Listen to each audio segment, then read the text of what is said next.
नमस्कार साथियों, आज आप लोगों का स्वागत है माँ भवानी क्लासेस के यूट्यूब चैनल में। साथियों, आज हम लोग बायोलॉजी के प्रीवियस ईयर्स का क्वेश्चन का रिवीजन कर रहे हैं, क्योंकि पिछले वीडियो में हम लोग 30 क्वेश्चन तक रिवीजन किए थे। आज हम लोग 31 नंबर क्वेश्चन से रिवीजन कर रहे हैं। तो आइए 31 नंबर क्वेश्चन से स्टार्ट करते हैं। 31 नंबर क्वेश्चन है कि मानव आहार नाल का सबसे लंबा भाग है। ये 2021 में क्वेश्चन पूछा गया। तो मानव आहार नाल का सबसे लंबा भाग पूछेगा तो क्या होता है, तो बोलो मानव आहार नाल का सबसे लंबा भाग छोटी आंत होता है। क्या होता है? छोटी आंत होता है। तो देखते हैं हम लोग अगला क्वेश्चन नंबर 32 नंबर क्वेश्चन है कि मनुष्य में आहार नाल में अवशेषित अंग है। तो मनुष्य के आहार नाल में कौन सा अवशेषित अंग है? ये क्वेश्चन 2 बार पूछा गया, 2021 में पूछा है और 2025 में पूछा गया। तो मनुष्य के आहार नाल में अवशेषित अंग जो है, इसका नाम होता है अपेंडिक्स होता है। क्या होता है? अपेंडिक्स होता है। तो क्वेश्चन नंबर 33 है मनुष्य के शरीर की सबसे बड़ी ग्रंथि का नाम क्या है? मनुष्य के शरीर की सबसे बड़ी ग्रंथि है। तो मनुष्य के शरीर की सबसे बड़ी ग्रंथि जो होता है उसका नाम होता है यकृत होता है। यकृत, इसी को हम लोग लीवर कहते हैं। क्या कहते हैं? लीवर कहते हैं। क्वेश्चन नंबर 34 है निम्न में स्वपोषी कौन है? निम्न में स्वपोषी कौन है?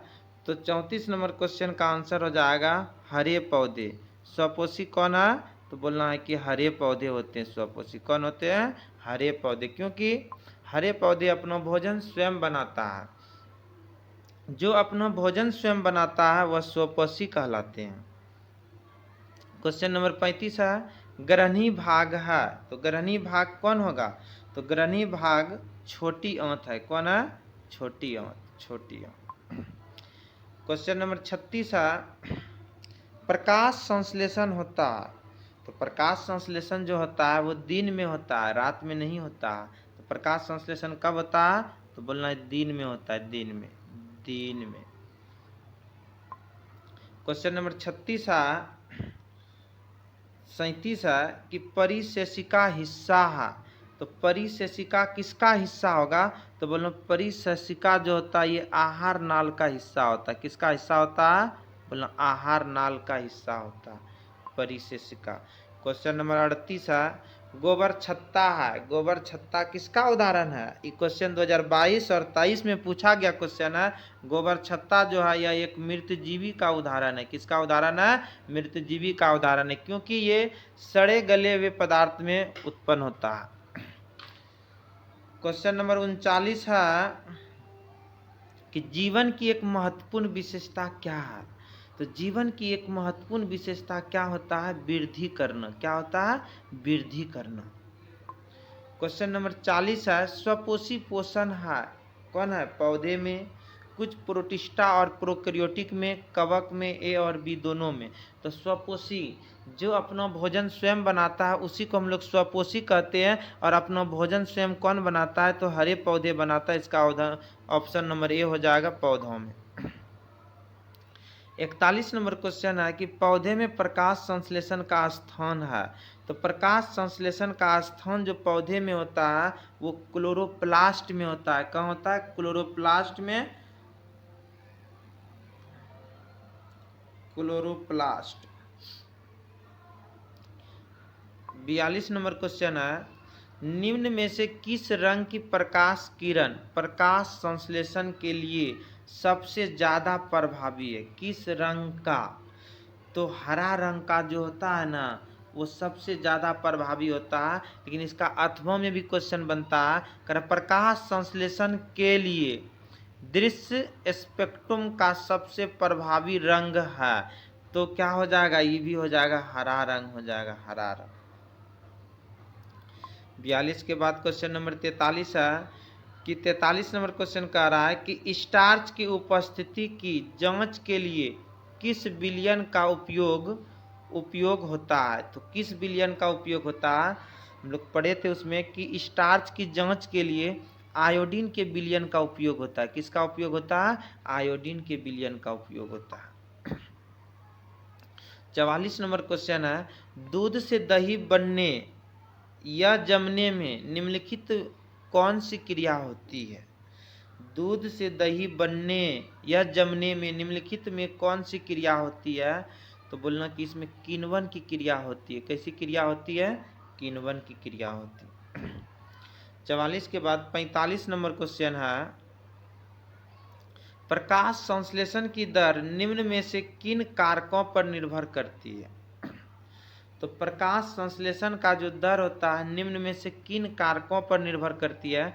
ऑप्शन नंबर ए है प्रकाश के गुणों पर, प्रकाश की मात्रा पर, सी नंबर है ए और बी दोनों पर, डी नंबर है इनमें से कोई नहीं। तो याद रखना प्रकाश संश्लेषण की दर प्रकाश के गुणों पर और प्रकाश की मात्रा पर भी निर्भर करता है। इसका ऑप्शन नंबर सी हो जाएगा सही। 46 नंबर क्वेश्चन है, कौन सी गैस श्वसन क्रिया में मुक्त होती है? श्वसन क्रिया में कौन सी गैस का मुक्त होता है? तो याद रखना श्वसन की क्रिया में जो गैस मुक्त होता है वो होता है CO2, carbon dioxide. Carbon dioxide जब हम लोग श्वास को छोड़ते हैं तो उस समय कार्बन डाइऑक्साइड गैस ही मुक्त होता है। तो अगला क्वेश्चन हम लोग देखेंगे 47 नंबर, रंध्र मुख्यतः पाए जाते हैं। कहता है कि रंध्र मुख्यतः पाए जाते हैं। किसमें पाया जाता है? तनों में, पत्तियों में, जड़ में, कोई नहीं। रंध्र जो पाया जाता है ये पत्तियों में पाया जाता है। किसमें पाया जाता है? पत्तियों में पाया जाता है। 48 नंबर क्वेश्चन है, प्रकाश संश्लेषण की प्रकाश अभिक्रिया होती है क्लोरोप्लास्ट के स्टोमा में, ऑप्शन नंबर बी है क्लोरोप्लास्ट के ग्रहणों में, कोशिका द्रव में, माइक्रोकॉन्डिया में। तो याद रखना प्रकाश संश्लेषण की प्रकाश अभिक्रिया जो होती है ये क्लोरोप्लास्ट के ग्रहण भाग में होता है। कहाँ होता है? ग्रहण भाग में। माइक्रोकॉन्डिया को कोशिका का पावर हाउस कहते हैं। 49 नंबर, निम्नलिखित में से किससे रंध्र के छिद्र घिरे रहते हैं? तो रंध्र जो पाया जाता है वो पत्तियों में पाया जाता है और रंध्र का जो छिद्र घिरा रहता है वो गाढ़ कोशिका से घिरा रहता है। किससे घिरा रहता है? गाढ़ कोशिका से घिरा रहता है, गाढ़ कोशिका से। 50 नंबर क्वेश्चन है, कोशिका झिल्ली किस प्रकार की झिल्ली है?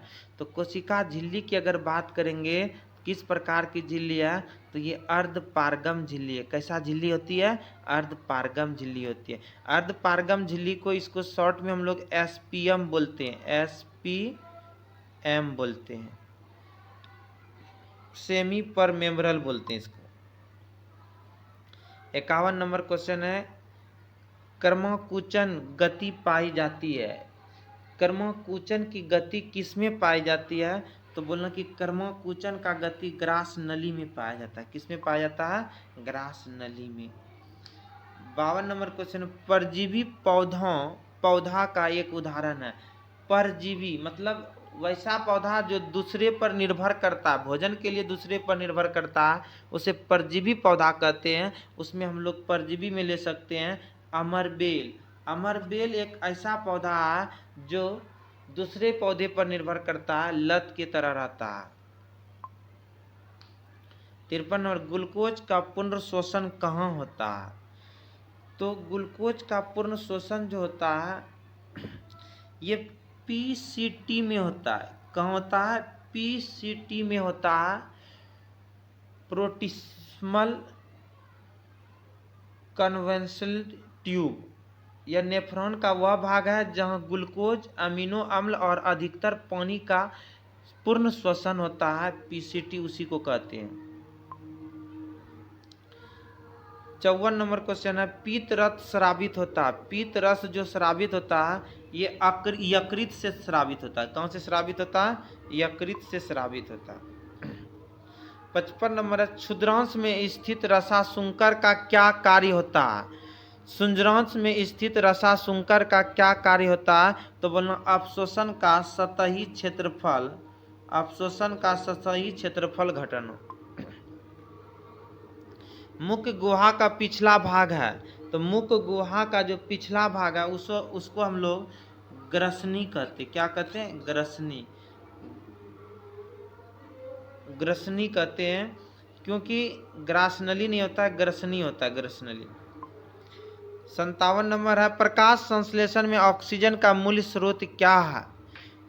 तो प्रकाश संश्लेषण में ऑक्सीजन का मूल स्रोत जल होता है। क्या होता है? जल। और जल का सूत्र की अगर बात करें तो H2O होता है, H2O होता है। 58 नंबर है पेप्टिक अल्सर होता है। पेप्टिक अल्सर जो होता है मानव के आहार नाल से बीमारी होता है, मानव के आहार नाल में होता है। ये बीमारी अगर हम बात करें तो लंबे समय तक भूखे रहने से या सामान्य भोजन खाने से, कम भोजन खाने से, इस सब से नहीं, लंबे समय तक भूखे रहने से होता अल्सर। ऐसे हमको लगता है ये क्वेश्चन गलत है, मिस्टेक हो गया है ऑप्शन में, ये गलत है। आगे देखते हैं 59 नंबर। शाकाहारी जीवों में छोटी आंत की लंबाई होती है। शाकाहारी जीवों में छोटी आंत की जो लंबाई होती है वो क्या होता है? अधिक लंबा होता है, क्योंकि शाकाहारी जीव घास फूस हरे पत्तेदार खाता, हरे पत्तीदार वाला पत्ता खाता है, जिसके कारण घास खाने से उसमें सेल्यूलोज होता है और सेल्यूलोज का पाचन जल्दी नहीं होता है, जिसके कारण शाकाहारी जीवों का आहार नाल की लंबाई जो होती है, छोटी आंत की लंबाई जो होती है वो अधिक लंबा होता है, क्योंकि सेल्यूलोज का पाचन करना बहुत कठिन होता है। छोटी आंत में पूर्ण रूप से पचा भोजन कहलाता है। तो छोटी आंत में पूर्ण रूप से पचा भोजन कहलाता है, तो ये क्या कहलाता है? तो बोलो चाइल कहलाता है, चाइल।